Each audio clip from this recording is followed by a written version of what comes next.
Hello friends, this is Sangam Furi. Welcome back to my channel Pharmacy Tree.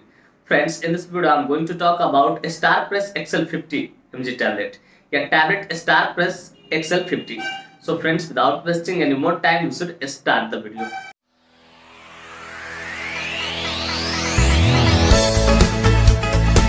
Friends, यह video सिर्फ जानकारी के उद्देश्य से बनाई जा रही है। इस वीडियो को देखने के बाद कोई भी मेडिसिन आप खुद से इस्तेमाल न करें, कतई सेल्फ मेडिकेशन न करें। Friends, actually don't support self medication at all. So before taking or using any medicine, you must consult your doctor. कि कोई भी दवा लेने से पहले या इस्तेमाल करने से पहले आप अपने डॉक्टर से ना एक बार जरूर कंसल्ट करें।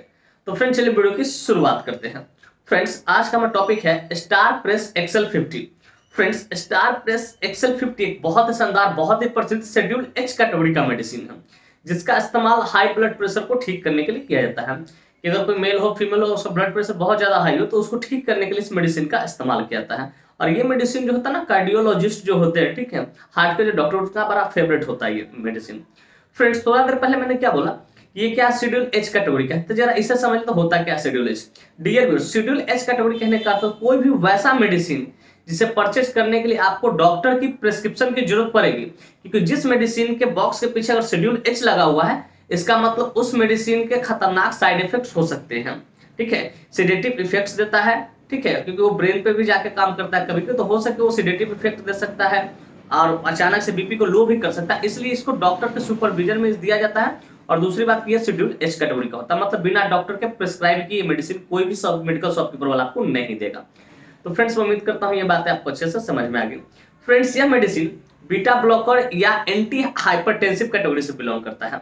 अब जाहिर सी बात है, मैंने दो टर्म्स का इस्तेमाल किया, तो मेरे व्यूअर जानना चाहेंगे, पूछना चाहेंगे, sir what is the exact meaning of beta blocker category and anti hypertensive category.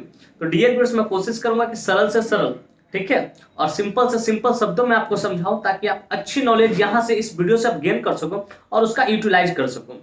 तो डियर व्यूअर्स, पहले समझते हैं बीटा ब्लॉकर कैटेगरी क्या होता है। Dear viewers, beta blocker category कहने का अर्थ होता है कोई भी वैसा मेडिसिन जो टैबलेट फॉर्म में हो, चाहे वो कैप्सूल फॉर्म में हो, टैबलेट फॉर्म हो या कैप्सूल फॉर्म, चाहे इंजेक्शन फॉर्म में हो, ठीक है, कि कोई भी वैसा मेडिसिन जो slow down the heart rate and even maintain BP, कि क्या करेगा, जो हार्ट का जो रिदम है, ठीक है, जैसे कभी ट्रैकिकार्डिया हो जाए, ब्रैडिकार्डिया हो जाए, उसके रिदम को मेंटेन करे और साथ ही साथ बीपी को भी ठीक करने का काम करे, वैसे सारे मेडिसिन को हम लोग क्या बोलते हैं, बीटा ब्लॉकर कैटेगरी का मेडिसिन बोलते हैं। या इसी को दूसरे शब्द हम लोग एंटी हाइपरटेंसिव बोलते हैं। एंटी हाइपरटेंसिव कहने का अर्थ होता है कोई भी वैसा मेडिसिन जो हाई बीपी को नॉर्मल करने का काम करे या हाई बीपी के खिलाफ जाके काम करे, उसको सही करने का काम करे, वैसे सारे मेडिसिन को हम लोग क्या बोलते हैं, एंटी हाइपरटेंसिव कैटेगरी का मेडिसिन बोलते हैं। डियर व्यूअर्स, मैं उम्मीद करता हूं कि ये बातें आपको अच्छे से समझ में आ गया कि बीटा ब्लॉकर कैटेगरी या एंटी हाइपरटेंसिव कैटेगरी क्या होता है। फ्रेंड्स, चलिए अब बात करना चाहें कौन सी कंपनी इसको मैन्युफैक्चर करती है, क्या इसके अंदर मॉलिक्यूल्स पाए जाते हैं, क्या इसकी यूसेज होते हैं, क्या इसके कंट्राइंडिकेशन होते हैं, क्या इसके साइड इफेक्ट्स होते हैं, क्या इसके मोड ऑफ एक्शन होते हैं, क्या इसके डोज होते हैं। इन सारी बातों को हम लोग समझेंगे इस वीडियो में बहुत डिटेल से। Friends, I will make you understand each and everything in a very simple way. कि फ्रेंड्स, मैं यहाँ पे ना हर एक चीजों को बहुत शानदार तरीके से, बहुत सस्ता तरीके से आपको समझाऊंगा। तो friends, first of all I would like to talk about which company manufactures it. Friends, सबसे पहले हम लोग ये जान लेते हैं कौन सी कंपनी है जो इस मेडिसिन को मैन्युफैक्चर करती है। तो फ्रेंड्स, इस मेडिसिन को लुपिन फार्मास्यूटिकल इंडस्ट्री द्वारा मैन्युफैक्चर किया था, जो कि अपने आप में काफी प्रचलित फार्मास्यूटिकल इंडस्ट्री है। Friends, this medicine is basically manufactured by Lupin pharmaceutical industry. Friends, के एक स्ट्रिप में 5 नहीं, 10 नहीं, पूरे 15 टैबलेट्स आते हैं, जिसकी कीमत मार्केट में लगभग 90 रुपए से लेकर 100 रुपए के आसपास होती है और उतने में अवेलेबल हो जाती है। फ्रेंड्स, मैं यहाँ पे एस्टिमेटेड प्राइस बता रहा हूँ, एग्जैक्ट नहीं बता रहा हूँ, वो अपना खुद देख लेना, क्योंकि प्राइस हमेशा क्या होता है, टाइम टू टाइम वेरी करते रहता है, बदलते रहता है। तो डियर व्यूअर्स, मैं उम्मीद करता हूँ कि ये बातें भी आपको बढ़िया से समझ में आ गया कि कौन सी कंपनी इसको मैन्युफैक्चर करती है और इसके एक स्ट्रिप में कितने टैबलेट्स आते हैं और क्या उसका एस्टिमेटेड प्राइस होता है। फ्रेंड्स, चलिए नेक्स्ट हम बात करना चाहेंगे इसके मॉलिक्यूल्स के बारे में। Which molecule is basically found in this medicine. ये जो मेडिसिन आप देखते हैं StarPress XL50, इसके अंदर कौन सा मॉलिक्यूल्स पाया था। तो फ्रेंड्स, बेसिकली इसके अंदर सिंगल मॉलिक्यूल मेटोप्रोलॉल, ठीक है, सक्सिनेट 50 मिलीग्राम पाया था।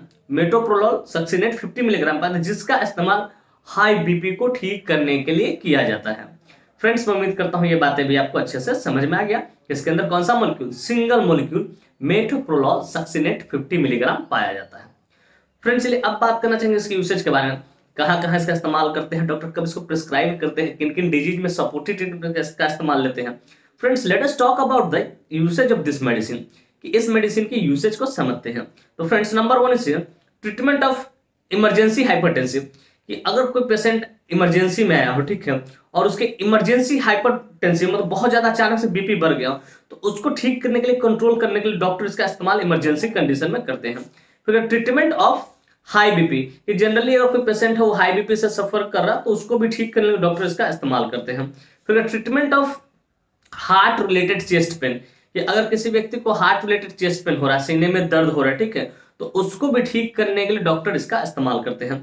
फिर treatment of irregular heartbeat, कि कभी कभी जो हार्ट बीट होता है हमारा, ठीक है, वो इरेगुलर है, कभी ट्रैकिकार्डिया हो जाए, कभी ब्रैडिकार्डिया डेवलप हो जाए। टैकिकार्डिया मतलब जो हार्ट रेट का रिदम उससे ज्यादा हो जाए, ठीक है, और जो ब्रैडिकार्डिया जो कम हो जाए, तो उसको भी ठीक करने के लिए डॉक्टर इसका इस्तेमाल करते हैं। फिर कहते हैं ट्रीटमेंट ऑफ एंजाइना पेक्टोरिस, की कभी कभी डॉक्टर जो इसका इस्तेमाल होता है एंजाइना पेक्टोरिस को भी ठीक करने के लिए। एंजाइना पेक्टोरिस एक हार्ट रिलेटेड डिजीज है, जो चेस्ट पेन होता है, एक तरह का हार्ट से शुरू होता है और सीधे रेडिटिंग पेन हो तो शोल्डर के ऊपर जाता है, और इसका कारण होता है प्रॉपर ढंग से ऑक्सीजन सप्लाई नहीं हो पाता हार्ट में, जिसके कारण हार्ट में क्या दर्द होना चालू हो जाता है।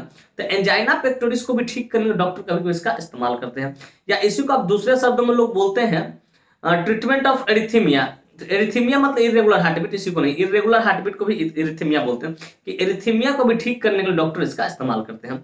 फिर प्रिवेंशन ऑफ हार्ट अटैक, कभी कभी इसका इस्तेमाल प्रिवेंशन के तौर पर, कि जैसे मान लीजिए कि ऑक्सीजन की सप्लाई प्रॉपर ढंग से हार्ट में नहीं हो रही या हाई बीपी हो रहा, तो हो सके प्रिवेंशन के तौर पर हार्ट अटैक ना जाए उससे बचने के लिए, या प्रिवेंशन ऑफ माइग्रेन से भी बचने के लिए इसका इस्तेमाल किया था। तो फ्रेंड्स बेसिकली जो इसका इस्तेमाल होता है इतने सारे जगहों पे किया था।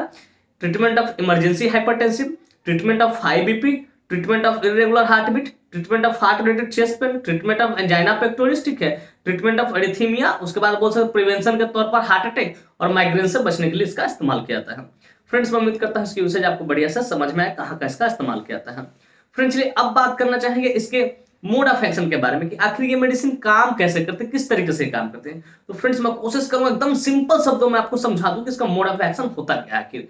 Friends this medicine dilates the blood vessel, बस कुछ नहीं करता, ये जो ब्लड वेसल है, हमारी जो नसें है, ठीक है, उसकी डायलेट कर, जैसे ही बीपी जब अगर हाई होगा तो ब्लड वेसल क्या होगा, नैरो हो जाएगा, वो सट जाएगा, ठीक है, जिसके कारण बीपी हाई हो जाएगा। और जैसे ही ब्लड वेसल को डायलेट करेगा, ब्लड का फ्लो प्रॉपर होने लगेगा, बीपी क्या है नॉर्मल हो जाएगा। और जैसे ही ये डायलेट करेगा तो हमारा जो हार्ट है, हार्ट में जो आर्टरी वगैरह गया, तो वहां पे जो ब्लड का सप्लाई प्रॉपर ढंग से होगा, तो प्रॉपर ढंग से ऑक्सीजन मिलेगा, तो वहां पे हार्ट अटैक के भी चांसेस कम जाएंगे। क्योंकि अगर हार्ट अगर सही ढंग से काम करेगा, ठीक है, उसको प्रॉपर ढंग से ऑक्सीजन मिलेगा, प्रॉपर ढंग से ब्लड सप्लाई मिलेगा, तो वो ज्यादा कॉन्ट्रैक्ट नहीं करेगा, जितना जरूरत है उतना ही काम करेगा वो। तो इस तरीके से ये काम करता है। सिंपली समझिए, this medicine dilates the blood vessel, blood vessel को क्या करता है, डायलेट कर देता है। डियर व्यूअर्स मैं उम्मीद करता हूं उसको मोड ऑफ एक्शन भी आपको बढ़िया से समझ में आएगा। फ्रेंड्स चलिए अब बात करना चाहेंगे सर कंट्राइंडिकेशन के बारे में। Friends without knowing contraindication we should never ever administer any drug any medicine to anyone, कि बिना कंट्राइंडिकेशन जाने कभी भी किसी को भी कोई भी मेडिसिन हो आप एडमिनिस्टर नहीं कीजिए, इसका परिणाम घातक हो सकता है। तो फ्रेंड्स नंबर 1 कंट्राइंडिकेशन अल्कोहल, अगर किसी व्यक्ति ने अल्कोहल कंज्यूम कर रखा है उसको आपको नहीं देना है, या इस मेडिसिन को लेने के बाद अल्कोहल कंज्यूम ना करें। मतलब प्रेग्नेंट लेडी, कि अगर कोई लेडी इन द फैमिली में है, मां बनने वाले, उसको भी आपको नहीं देना है। तो ब्रेस्ट फीडिंग मदर, अगर कोई स्त्री अपने बच्चों को दूध पिलाती है, स्तनपान कराती है, लैक्टेशन मदर, उसको भी आपको नहीं देना। तो लीवर डिजीज और किडनी डिजीज, अगर कोई व्यक्ति लीवर डिजीज और किडनी डिजीज से सफर करा तो उसको भी आपको नहीं देना है बिना डॉक्टर से कंसल्ट किए, क्योंकि डॉक्टर ही डिसाइड करेंगे सुटेबल डोज क्या होगा उस टाइप के पेशेंट के लिए। तो फ्रेंड्स मैं उम्मीद करता हूं कंट्राइंडिकेशन भी आपको बढ़िया से अच्छे से शानदार तरीके से समझ में आएगा। फ्रेंड्स चलिए अब बात करना चाहिए साइड इफेक्ट के बारे में। फ्रेंड्स जितने भी एलोपैथिक मेडिसिन है उसका कुछ ना कुछ तो साइड इफेक्ट देखने को मिलता है, ठीक उसी प्रकार इसका भी कुछ साइड इफेक्ट है जो कि इस प्रकार है। नंबर 1 है नोजिया, आपका जी मिचलाएगा, फिर वॉमिटिंग, हो सके आपको उल्टी हो जाएगा। फिर कहते हैं डिक्रीज बीपी, हो सके ये जो मेडिसिन है लेने के बाद अचानक से बीपी भी घट सकता है। फिर कहते हैं डिजीनेस, थोड़ा बहुत सर भी आपको चक्कर दे सकता है। फिर कहते हैं पेन ऑब्डोमेन, हो सके थोड़ा बहुत पेट में दर्द आपको कर सकता है। तो फ्रेंड्स ये रहे कुछ इसके साइड इफेक्ट। इस तरह कोई भी साइड इफेक्ट दिखे आप तुरंत अपने डॉक्टर को कंसल्ट करें, उन्हें इन्फॉर्म करें कि सर मुझे इस तरह की परेशानी हो रही, तो हो सके इसके जगह पर डॉक्टर दूसरे मेडिसिन को प्रिस्क्राइब करेंगे। तो फ्रेंड्स मैं उम्मीद करता हूं उसके साइड इफेक्ट भी आपको बढ़िया से समझ में आएगा। फ्रेंड्स अब बात करना चाहें डोज के बारे में। फ्रेंड्स डोज हमेशा डिपेंड करता है एज पे, बॉडी वेट पे, सिविरिटी पे, जेंडर पे, इन सारी चीजों पे डोज डिपेंड करता है। लेकिन यहाँ जो मैं डोज बताने जा रहा हूँ वो एडल्ट के लिए बताने जा रहा हूँ, जिनकी उम्र 18+ है उनके लिए बताने जा रहा हूँ। फ्रेंड्स 1 into OD पोस्ट सिबोस, एक गोली रोज खाना है खाना खाने के बाद। तो फ्रेंड्स मैं उम्मीद करता हूँ इसका डोज भी आपको बढ़िया से समझ में आएगा। फ्रेंड्स मैं उम्मीद करता हूँ ये बातें आपको स्पष्ट तरीके से समझ में आ गया कि स्टार प्लस एक्सेल 50 क्या होता है, कौन सी कंपनी इसको मैन्युफैक्चर करती है, क्या इसके अंदर मॉलिक्यूल्स पाए जाते हैं, क्या इसके यूसेज होते हैं, क्या इसके कंट्रा इंडिकेशन होता है, क्या इसका मोड ऑफ एक्शन होता है, क्या इसके साइड इफेक्ट होते हैं, क्या इसके डोज होते हैं। और साथ ही साथ मैं ये भी उम्मीद करता हूँ कि मेरी यह वीडियो काफी इन्फॉर्मेटिव, काफी इंटरेस्टिंग, काफी जबरदस्त लगी होगी आपको, और मेरे इस वीडियो से ना आप लोगों को बहुत कुछ सीखने को मिला हो। फ्रेंड्स वाकई में मेरी वीडियो इन्फॉर्मेटिव इंटरेस्टिंग लगी हो। Friends if you find this video informative interesting, hit the like button, subscribe my channel, and don't forget to share it with your medical friends and common friends. Thank you for watching this video. Bye bye, take care. फिर मिलते हैं next video में। तब तक के लिए स्वस्थ रहिए, मस्त रहिए, ख्याल रखिए अपना और अपने परिवार का। थैंक यू, धन्यवाद।